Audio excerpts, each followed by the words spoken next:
Bonjour, chers amis, et bienvenue à notre cher rendez-vous de la méditation de la parole de Dieu, 10 jours. Alors, on va écouter la parole de Dieu d'aujourd'hui et puis la méditer ensemble. Nous nous rassemblons alors au nom du Père et du Fils et du Saint-Esprit. Amen.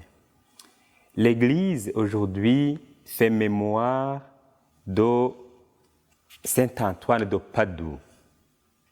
Saint Antoine de Padoue, il fut un prédicateur puissant en France, à Padoue en Italie.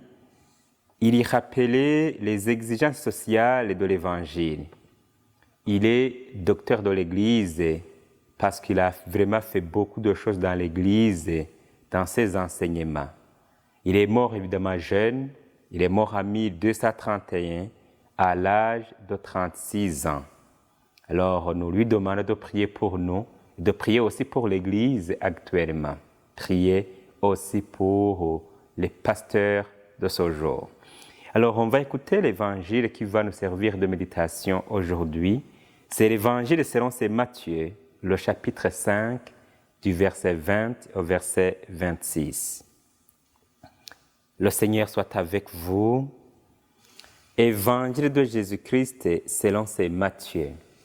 Jésus, le roi des rois, c'est Jésus, le bon pasteur. Alléluia, Alléluia, Alléluia, Alléluia, Amen. En ce temps-là, Jésus disait à ses disciples, « Je vous le dis, si votre justice ne surpasse pas celle des scribes et des pharisiens, vous n'entrerez pas dans le royaume des cieux. Vous avez appris qu'il a été dit aux anciens, « Tu ne commettras pas de meurtre. » Et si quelqu'un commet un meurtre, il devra passer en jugement.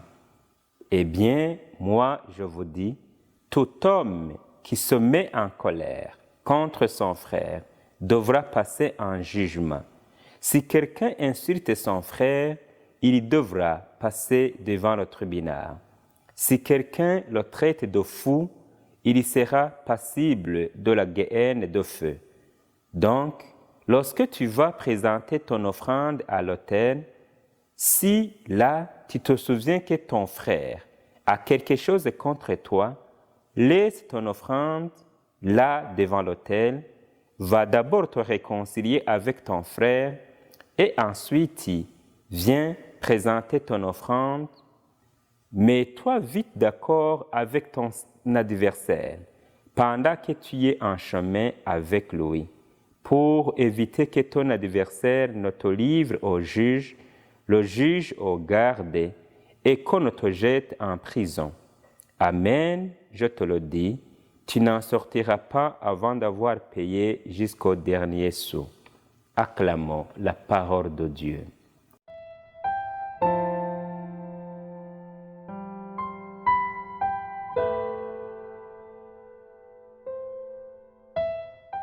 Méditons un peu cette parole de Dieu que nous venons d'entendre.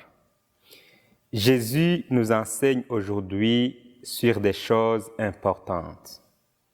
Vous avez entendu comment est-ce qu'il nous a dit, et à cette époque-là, il parlait à ses disciples, il disait, « Si votre justice ne surpasse pas celle des scribes et des pharisiens, vous n'entrerez pas dans le royaume des cieux. » Les scribes étaient des docteurs de la loi, habilités à enseigner la loi au peuple. Ce sont des maîtres. Et les pharisiens étaient un groupe religieux, des gens fervents et très spirituels dans la religion juive. Comment alors les disciples de Jésus, des gens pauvres, simples et sans instruction, pourraient-ils se mesurer avec les savants spécialistes de la loi? Mais vous avez entendu vraiment que Jésus y insiste. Il faut que votre justice surpasse celle des scribes et des pharisiens. En fait, Dieu il n'a pas la même considération que nous, les hommes et les femmes de ce monde. Dans la suite de l'Évangile, c'est là où on peut le comprendre et il nous le montre bien. Il veut que la loi amène l'homme ou la femme à moins de violence, à plus d'amour. Il veut qu'on passe de la pratique formaliste à une attitude d'intériorisation beaucoup plus exigeante.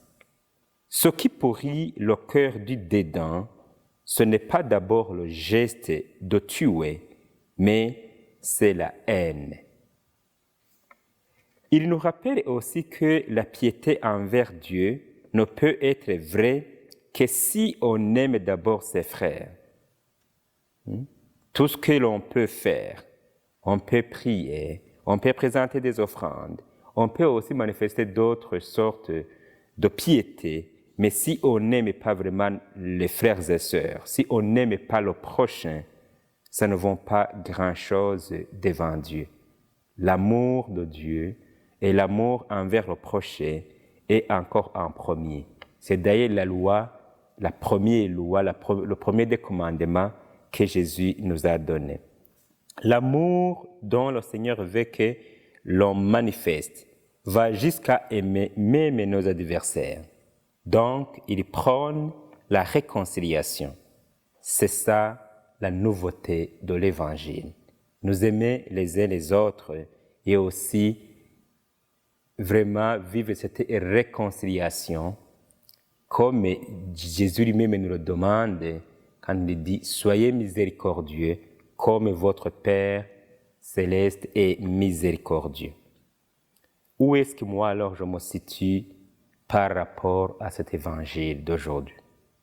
Est-ce que je ne suis pas comme les pharisiens et les scribes qui des fois essayaient de vivre de l'extérieur les exigences de Dieu, mais vraiment de l'intérieur où il n'y avait pas vraiment la réalité de ce qu'il montrait de l'extérieur?